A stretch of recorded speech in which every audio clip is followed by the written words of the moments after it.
It's my high honor to introduce Dr. Mark Zuckerberg.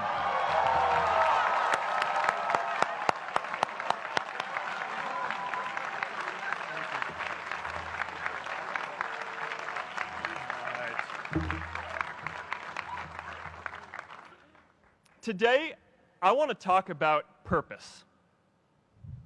But I'm not here to give you the standard commencement about finding your purpose. We're millennials. We try to do that instinctively. Instead, I'm here to tell you that finding your purpose isn't enough. The challenge for our generation is to create a world where everyone has a sense of purpose. One of my favorite stories is when JFK went to go visit the NASA Space Center, and he saw a janitor holding a broom, and he asked him what he was doing, and the janitor replied, "Mr. President, I'm helping put a man on the moon." Purpose is that feeling that you are a part of something bigger than yourself, that you are needed, and that you have something better ahead to work for. Purpose is what creates true happiness. And you are graduating at a time when this is especially important. When our parents graduated, that sense of purpose reliably came from your job, your church, your community. But today, technology and automation are eliminating many jobs. Membership in a lot of communities has been declining, and a lot of people are feeling disconnected and depressed and are trying to fill a void in their lives. As I've traveled around, I've sat with children in juvenile detention and opioid addicts who've told me that maybe their lives would have turned out differently if they just had something to do, an after-school program or somewhere to go. I've met factory workers who know their old jobs aren't coming back and are just trying to find their path ahead.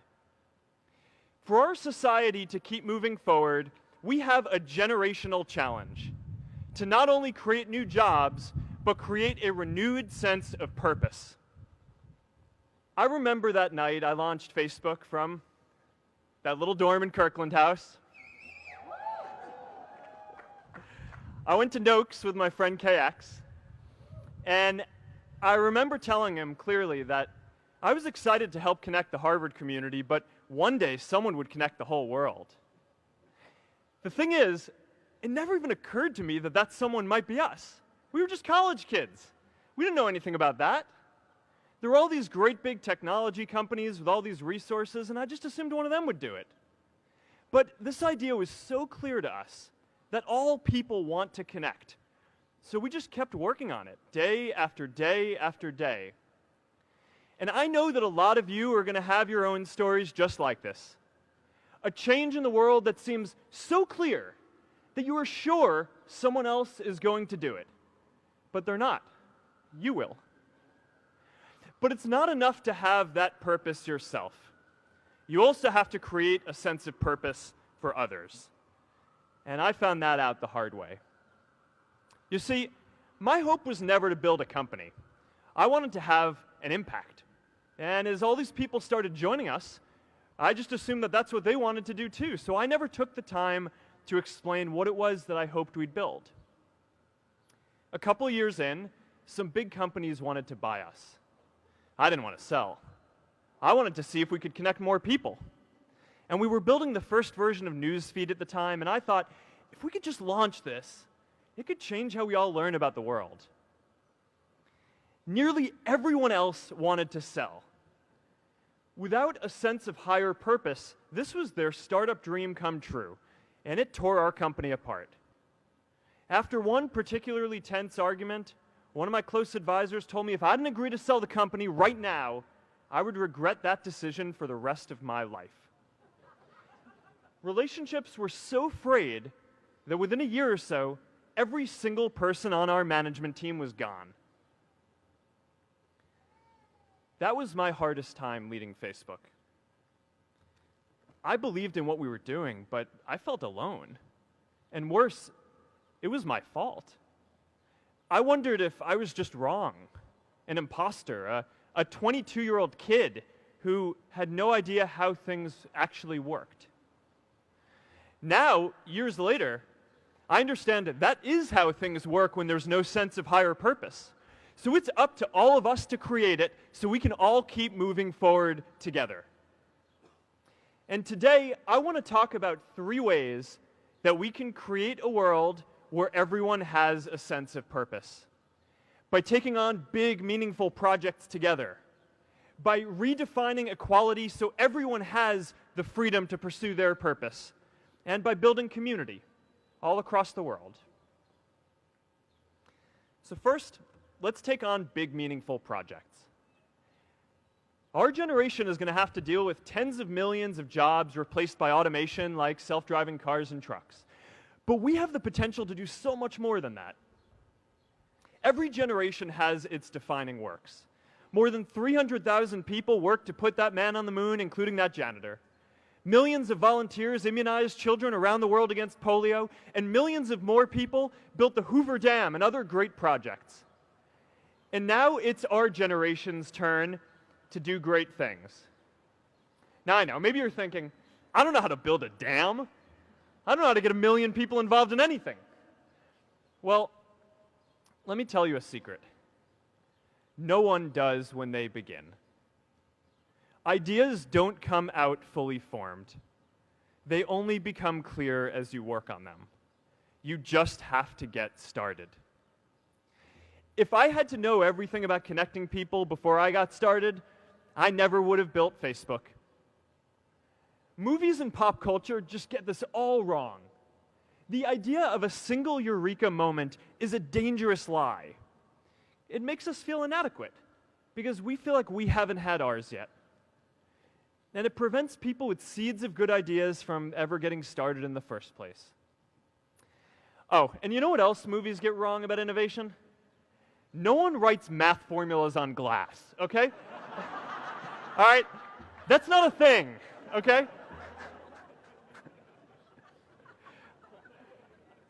It's really good to be idealistic, but be prepared to be misunderstood. Anyone working on a big vision is going to get called crazy, even if you end up right. Anyone taking on a complex problem is going to get blamed for not fully understanding it, even though it's impossible to know everything up front. Anyone taking initiative will always get criticized for moving too fast because there's always someone who wants to slow you down. In our society, we often don't take on big things because we're so afraid of making mistakes that we ignore all the things wrong today if we do nothing. The reality is, anything we do today is going to have some issues in the future. But that can't stop us from getting started. So what are we waiting for? It is time for our generation-defining great works. How about stopping climate change before we destroy the planet and getting millions of people involved, manufacturing and installing solar panels? How about curing all diseases and getting people involved by asking volunteers to share their health data, track their health data, and share their genomes? You know, today, our society spends more than 50 times as much treating people who are sick as we invest in finding cures so people don't get sick in the first place. It makes no sense. We can fix this. How about modernizing democracy so everyone can vote online? And how about personalizing education so everyone can learn? These achievements are all within our reach. Let's do them all in a way that gives everyone in our society a role. Let's do big things, not just to create progress, but to create purpose.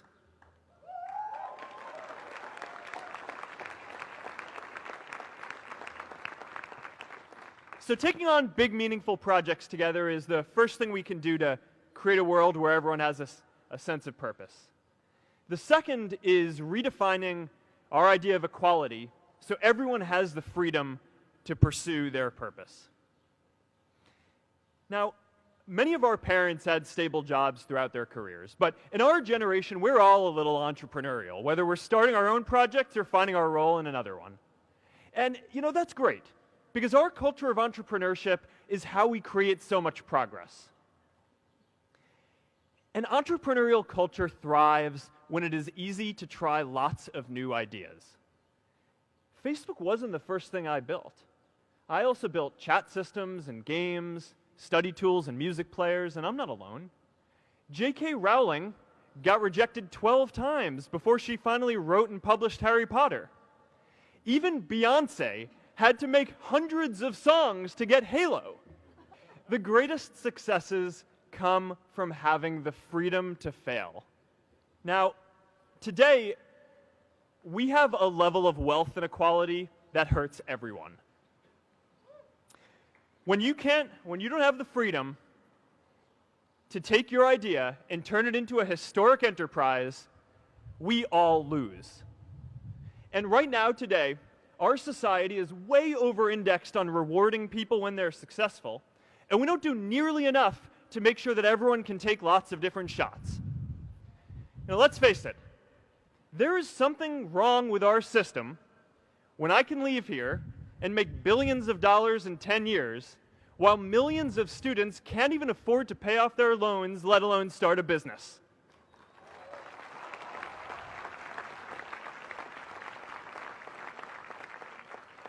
Look, I know a lot of entrepreneurs, and I don't know a single person who gave up on starting a business because they were worried they might not make enough money. But I know too many people who haven't had the chance to pursue their dreams because they didn't have a cushion to fall back on if they failed. We all know you don't get successful just by having a good idea or working hard. You get successful by being lucky too.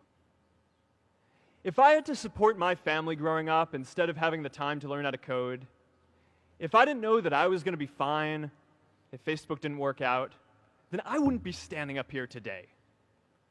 And if we're honest, we all know how much luck we've had to get to this point in our lives.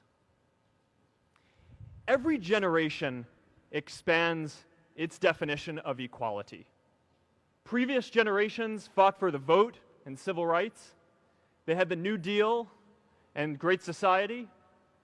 And now it's time for our generation to define a new social contract. We should have a society that measures progress not just by economic metrics like GDP, but by how many of us have a role we find meaningful.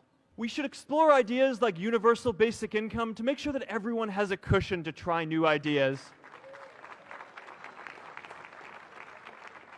We're all going to change jobs and roles many times, so we need affordable childcare to get to work and healthcare that's not tied to just one employer.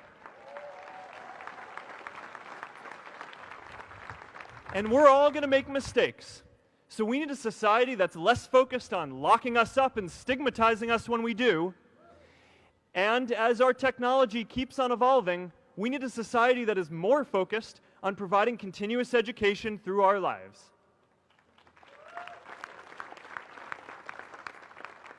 And yes, giving everyone the freedom to pursue purpose isn't going to be free.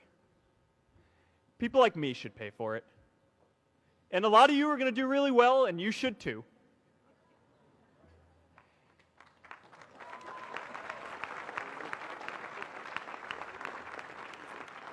That is why Priscilla and I started the Chan Zuckerberg Initiative and committed our wealth to promoting equal opportunity. These are the values of our whole generation. It was never a question of if we were going to do this. The only question was when. Millennials are already one of the most charitable generations in history. In just 1 year, more than 3 in 4 US millennials donated to charity, and more than 7 in 10 raised money for another one. But it's not just about giving money. You can also give time. And I promise you, if you just take an hour or two a week, that's all it takes to give someone a hand and help them reach their potential. Now, maybe you're thinking, that's a lot of time. I'm not sure if I have that much time. I used to think that. You know, when Priscilla graduated from Harvard, she became a teacher. And before she'd do education work with me, she told me that I needed to get my own experience teaching a class. At first, I complained. I said, you know, I'm kind of busy. I'm running this company. But she insisted. So I taught an after-school program at the local Boys and Girls Club on entrepreneurship. I taught those kids lessons on product development and marketing, and they taught me what it was like growing up feeling targeted for your race, and what it's like having a family member in prison. I shared stories of my time in school, and they shared their hope that one day they would get to go to college too. For 5 years, I've had dinner with those students every month. One of them even threw Priscilla and me our first baby shower. And next year, they're going to college. Every one of them, first generation in their families. We can all make time to give someone a hand. Let's give everyone the freedom to pursue purpose, not just because it's the right thing to do, but because when more people can turn their dreams into something great, we are all better for it.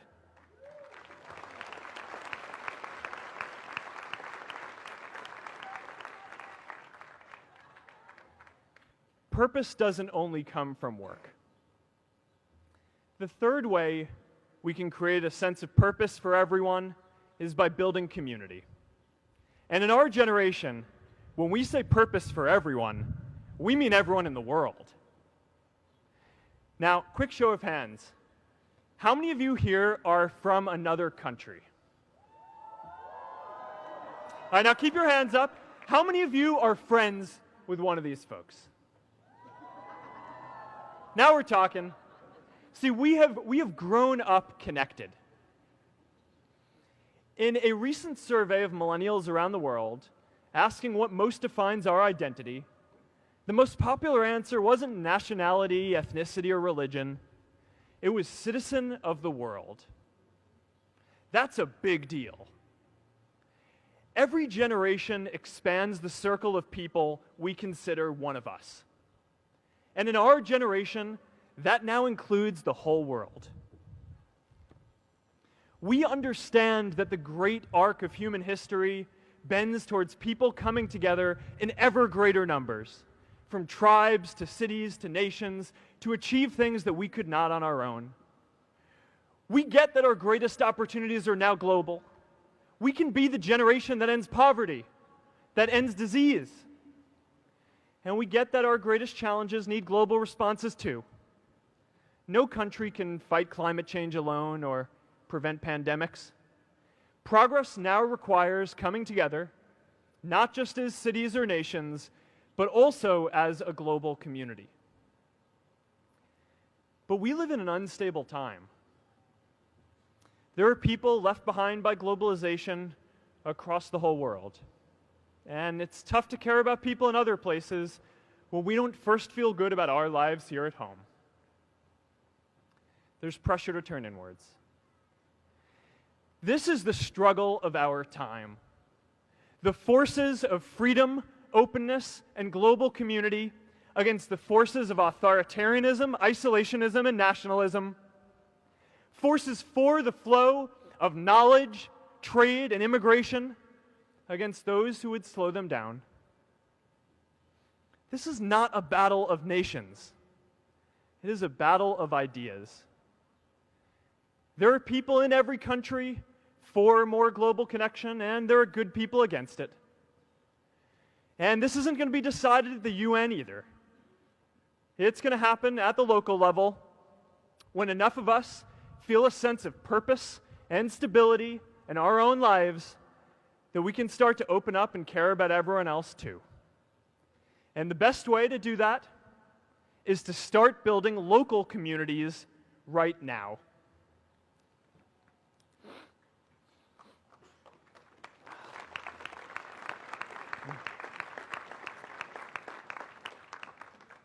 We all get a lot of meaning from our communities. Who here's from Elliott House? How about Lowell? I know you guys found community because you literally live right on top of each other. And Mather? I'll just leave that there. Whether our communities are houses or sports teams, churches or a cappella groups, they give us that sense that we are a part of something bigger, that we are not alone. They give us the strength to expand our horizons. And that's why it's so striking that over the past few decades, membership in all kinds of communities has declined by as much as 1/4. That's a lot of people who now need to find a sense of purpose somewhere else. But I know that we can rebuild these communities and start new ones because many of you already are. I met Agnes Segoye, who's graduating today. Agnes, where are you?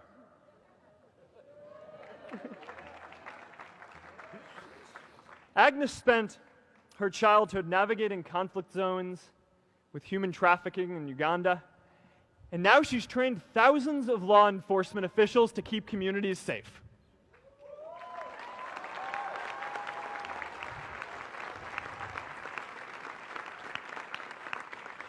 I met Kayla Oakley and Neha Jain, who are graduating today too. Stand up, guys.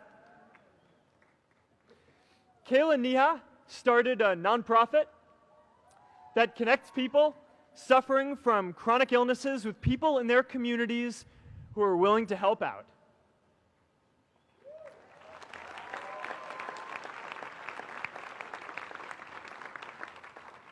And I met David Razu Aznar, who's graduating from the Kennedy School today. David, stand up.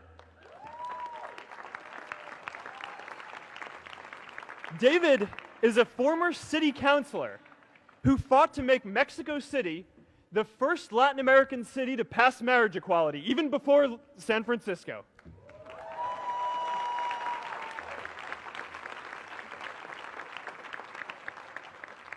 And this is my story too.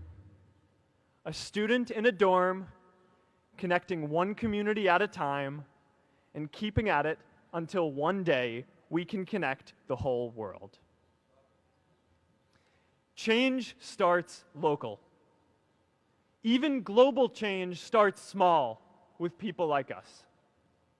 In our generation, the struggle of whether we connect more, whether we achieve our greatest opportunities, comes down to this: your ability to build communities and create a world where every single person has a sense of purpose.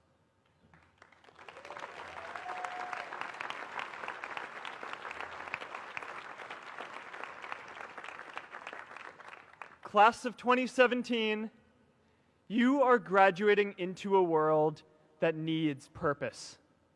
And it's up to you to create it. Now, maybe you're asking yourself, can I really do this? Well, remember when I told you about that class I taught at the Boys and Girls Club? One day after class, I was talking to my students about going to college, and one of my top students raised his hand and said that he wasn't sure he could go to college because he's undocumented. He wasn't sure if they'd take him. Last year, I took him out to breakfast for his birthday, and I wanted to get him a gift, so I asked him what he wanted, and he just started talking about struggles that he saw other students in his class facing, and finally said, you know, I'd really just like a book on social justice. I was blown away. Here is a young guy who has every reason to be cynical.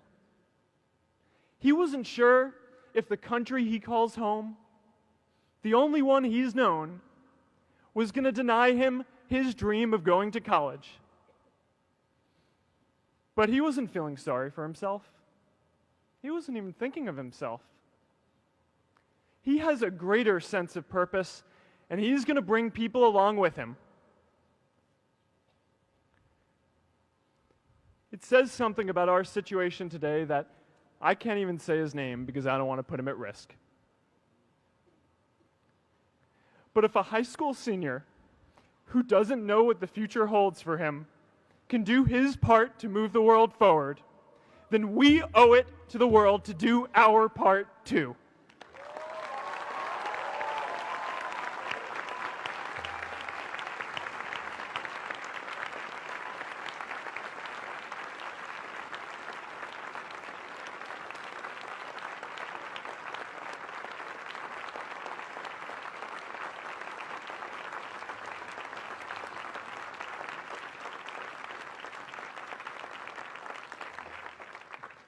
So before you walk out those gates one last time, and as we sit here in front of Memorial Church, I'm reminded of a prayer, Misha Berach, that I say whenever I face a big challenge, that I sing to my daughter, thinking of her future when I tuck her in at night. And it goes, "May the source of strength, who's blessed the ones before us, help us find the courage to make our lives a blessing." I hope you find the courage to make your life a blessing. Congratulations, class of 2017. Good luck out there.